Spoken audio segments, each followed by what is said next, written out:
Okay. When you're running a movement, okay, there's all kinds of strategies that are out there. Yes or no? Sometimes those strategies don't get along. Yes or no? Is that right? There's all these different cultures, and when you're talking about strategies, you're talking about theory of change. You can go through here. Don't worry. You're good. Okay. Pastor, this video is for the community, so they should see the word community.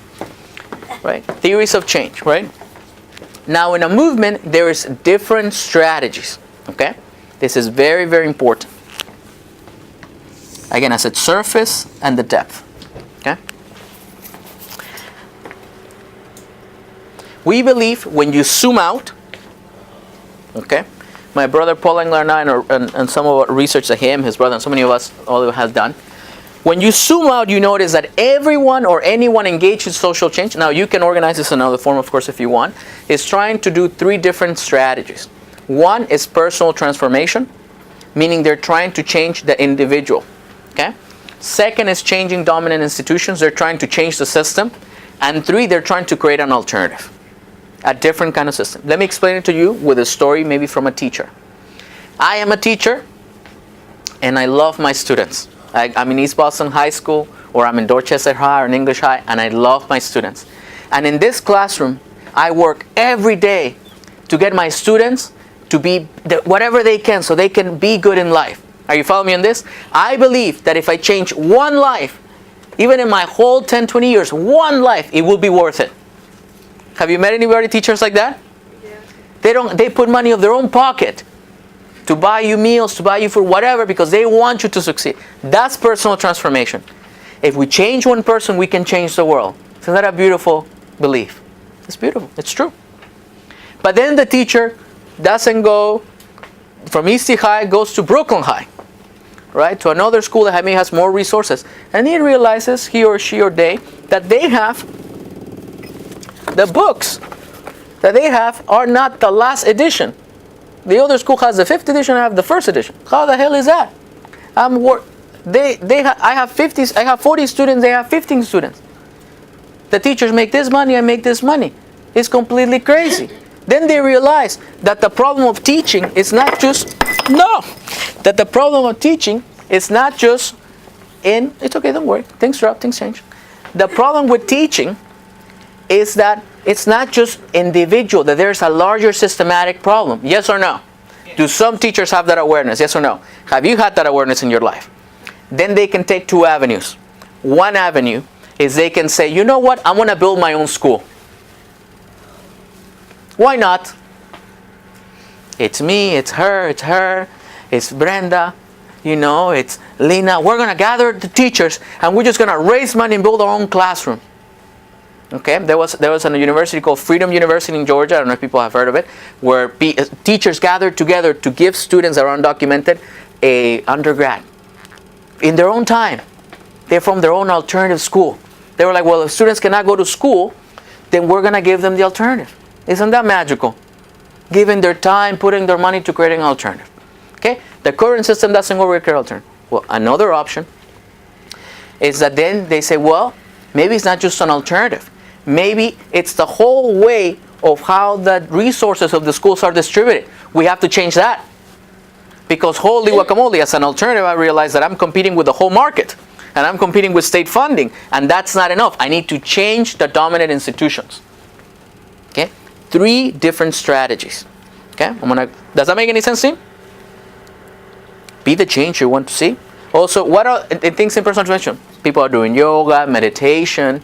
People are doing leadership development practices, AA. There's so many people that are doing so many programs to do personal transformation. Is this making sense to you? Tons of things to change people from within. Healing trainings, all kinds of things. Mentoring. Right? All these people are part of the movement. Alternatives. Building the new world in the shell of the old. They're building cooperative banks. Alternative schools, right? Dominant institutional change. They're doing community organizing, forming labor unions, doing mass protests, making alternative political parties. That is dominant institutional change. But what happens? Have you ever been part of a meeting where people fight with each other? Yeah. Has anybody experienced this? Yes? When people fight, sometimes people are fighting for personalities and power. I get that. And other times, you notice that people sometimes are fighting at that something here at the surface, but at the bottom there is something else? What we believe is that people at the bottom level, are actually having strategic differences. But they don't know how to articulate that I am personal transformation and you're dominant institutional change. I'll give you an example. You have a community meeting and you're talking about gentrification. Okay? And somebody says, well, the 5 of us are the committee, and Gabriela says, well, what we need to do is we need to shut down the bridge, and let these landlords and the city of Boston, whatever. And I said to her, well, I disagree. I think what we should do is do a program to take care of the people that are losing homes and support them and heal their pain that they're going through that, right? But then he says, no, what I think we should do is we should do a cooperative of renters. Okay? Are all those 3 great ideas, yes or no? But then we say, what do these people say about these people? Now, actually, before we do that, how many of you feel like you, in your movement work, you gravitate more towards personal transformation? Raise your hand. You gravitate more towards personal transformation. It's okay. 1, you gravitate. We all hold all 3. Some of us one more than the other, but just that you gravitate. How many of you feel you gravitate more to alternatives? Raise your hands. Great. We have a couple. How many of you feel like you gravitate to dominant institutional change? Great. What do the personal transformation people say about the changing dominant institutions people? Like, not you, but people that say bad things, like criticisms with bad things. What do people say about them? Not you, though. It's other people. Unrealistic. So these people say to these people unrealistic? Tell me more. What do you say to them? That not me personally. Yeah, other people. Never. People are thinking too big, and that the types of change they're pushing for won't happen, and that in the time that they're pushing for those larger things to happen, people are suffering. That is correct. And we're not remedying them, right? Right. That's right. What else? But what else do they say? Tell me more. Tell me more. What else do they say? Think about yourself first. What is it? You have to think about yourself first. How dare you if you're unaware. You're all toxic. You're part of the problem. Do people say that sometimes in personal transformation about them? Yes or no? Sometimes. I think that personal transformation is kind of very potent. I mean, it's very popular right now. And it's almost like you see the separation between, the Democrats and Hillary and Bernie and lots of stuff. And there's so many people that believe it's not worth trying. It's never going to happen. So many people have failed. I've failed personally before, right. So nobody's ever going to be able to do it. So a lot of apathy around this one, right? Now, I love that you're all being very considerate and I'm being like, well, they're unrealistic. Nothing is going to change. But people say some really mean things. Yes or no? Yeah. Right? So in that meeting, right, where I'm trying to take care of people, they will say, oh my God. Oh, I'm sorry. What I'll be like, how do you dare you say you want to shut down the bridge where our people are not even taken care of, right? That will be the arguments we will get into. Okay? Now, what do these people, alternative people, think about the change dominant institution people? Debbie? Get co-opted by the institution. You're co-opted by the system. Everybody's like, yeah, they're co-opted. What else? What else? Ethically compromised. What is it? Ethically compromised. Ethically compromised. Oh, you touch power, EU. What else? Module What- master's tools. What is it? You can't take apart the master's tools. That is correct. You use the master tools. How dare you? What else? Can't change something from the inside. That's right. Can't change something. If you're on the inside. Great, great, great. Let's take a deep breath, everybody. You never say these things. It's clearly other people, but you heard it because you're there in the meeting trying to be productive and you're like, how dare you say those things? What do these people here say about the people in personal transformation?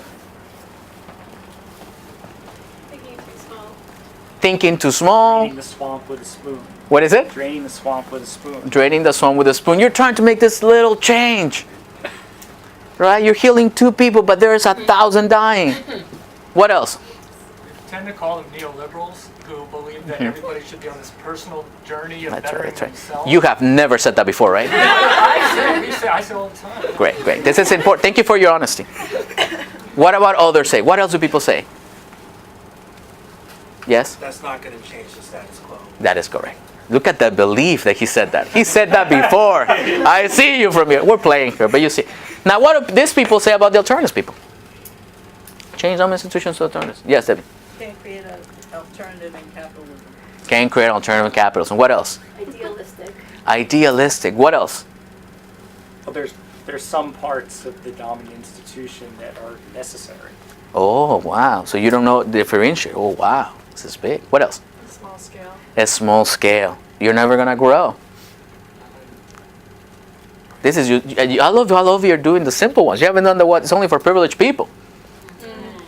There are so many layers of this stuff. Now, let me tell you why this is important. When we're in a meeting, okay, now I tell you again, the awareness is important. That's what we're trying to cultivate together as a team. Awareness of what people are saying, the seasons, and the things that people are saying they're going to do. People are fighting. They're fighting at the bottom because they have a strategic difference. But they don't know how to articulate it. Why? Because culture is implicit. How do I say this? When you're an individual and you're being formed, any of these three groupings has one theory that is dominant. And that's the one that you subscribe to. Because either you believe it on your life or because those were the organizers or leaders that brought you in. And because they have that, you have the theory of change. Are you following me in this? But you're never told the theory of change explicitly. You only know it through culture. So what's personal transformation? This is healing space, slow down, no activities, and organizers are like, rah! It's all cultural. They're doing with their body and their sayings and their words what is the theory. But for us, because we're movements investigators, we have to go underneath. Okay? So now you get that. Do people fight on this approach? Yes or no? All the time. All the time. So I'm gonna close this with this, then we do that. Then I'll give you some advice per season, if that's okay, and then I'll close for comments and questions. I said to you that there is a training called Movement Ecology Introduction on June, and there's an advanced one that we're doing on the end of the year. My brother Paul and I said my brother, he's not really my brother on blood, but I think we have a commitment to movements for a lifetime, so I think now we're brothers forever. But when Paul and I go back to the history and we look at social movements, once you do the seasons, you can look 10, 15 years, oh, that happened. You notice. You see patterns. Oh, this is that. You begin to see that the conflicts that people had in South Africa, that conversations in the meeting are the same conflicts that people had in Birmingham in the civil rights movement. You begin to see the same conversations they had in Hungary, the same conversations they had in Ecuador. And you're like, how are they having the same problems? The same conflicts. Okay? When people do not understand a strategic difference, then the movement collapses. When people can hold a strategic together, we call that movement ecology. Movement ecology. You see, part of our Western education is that we don't know how to understand difference. Because we don't understand it, we vilify it. It's the same thing with racism. It's the same dynamic of domination. It's our theory, and there you have a different theory. But when Paul and I look at the movements of the last 200 years, and we open up the books, and we go through the movements, we've done this for years now, go through the movements, and you see one example, and you figure out what have been the best movements in the world. You know, like if they do the best hit cities, they would definitely be there. Okay? When you look at the best movements, there is one pattern that they had above everything. One thing, and it's movement ecology. The movement itself knew how to do these three things over and over again. One movement that I'll explain on this is the MST in Brazil, or the MST, right? The MST has a humongous personal transformation process where people, the smallest training is 6 weeks to get initiated. Training for their leaders is 2 months, at least. A whole process of personal transformation within the MST. Okay, humongous. And they, of course, they're part of theology of liberation, all this stuff. Humongous process of you becoming a militante, becoming a person of a lifetime commitment to the movement. Then they have this whole process of doing politics, being in the political parties, they take public office, whole other process to keep doing politics. And then the central course is how they take land and form communities. How many people are familiar with the MSC? Just raise your hands. 1, 2, 3. Important, the MST. 35 years of movement, 1.5 million members. I think it's about 15,000 communities. All that they take in land. They run cooperatives for food. They run their own schools. It's massive. Of course, now they're in attack because of the right wing, right? It's a 35-year-old movement. This helps that. Somebody in the movements, I know it's a controversial figure sometimes, but it's Gandhi. Gandhi is one of the few individuals who has been able to do multiple cycles of movements. It's very interesting to look at the Indian national independence movement. It's so intense because when people read Gandhi, they look at him as be the change you want to see in the world. Yes or no? One part of the theory of change. Then they look at Gandhi as the alternatives. So people remember what alternatives they used to do in India? What was the flag of the movement? The spinning wheel. To make their own cloth. Why? Because the British were taxing the cloth. Right? Selling the cloth to India. They have a whole alternatives program. And then Gandhi went to war with the British colonial power and the Indian national movement multiple times. So people say Gandhi was a political figure. Clearly. Gandhi was an alternatives figure. Land distribution, cooperatives. Yes, Gandhi was about change yourself. Do meditation, do satyagraha, every tradition. He was in some ways trying to reform Hinduism. That's a religious figure. When these movements work together, the power is insane. Let me tell you why. When we were reading with Paul is crazy. You'll get to meet Paul because I thought I was a movement nerd, but Paul's a bigger nerd. But when Paul and I are checking out the research and Paul's like, Carlos, look at this stuff. I'm like, Paul, you're crazy. When the movement is going to war, okay, because the movement has to go to war through seasons. Well, who's the first base of the movement? The first leaders. Well, in India was everyone in the alternative. Everyone in the alternative knew that when there will be a national call to go to war against the British Empire, they will be the first bodies on the line. 2, 3, 5, 6,000 bodies. In the US, we don't have a cooperative system where the immigrant movement wants to call for major civil disobedience, and all the cooperative workers in their cooperatives have the right culture that the cooperative is like, it's time for us to go to jail, and everyone wants to jail. We don't have the culture. We don't have movement ecology. Are you following me in this? Because the immigrant movement that is doing this doesn't understand how they need them. And vice versa need them. Right. But in the Gandhi, in the logs, we're looking at the logs of the cooperative, the accounting. And in the accounting, there's no accounting for 2 years. And when you look, why is there no accounting in the 2 years? Because everyone was in jail for 2 years. That is what we call the power of movement ecology. And it doesn't mean that everyone has to do the same thing. That's not what we mean. You can have an organization that does more of this. The question is they need to be collaborating. And again, submitting to a larger movement strategy. I help you like this because we're all advancing in a larger issue. And every issue can be addressed in those 3 ways. Take a deep breath, everybody. Talk to the person left and right. What are you learning? What are you getting? What are you reflecting? Go, go, go, go, go. We're about to wrap it up in 15, 20. Before I get into this, in our Western culture, I'm going to bring this all the way back to the beginning, okay? We have this notion that in the spirit, we stop doing our own spirituality to give it to only another person. Somebody else should figure out our spirituality. The priest, the this. Let me externalize that. There's nothing wrong to having somebody who gives you direction and advice. But you have to also do your part. Are you following me in this?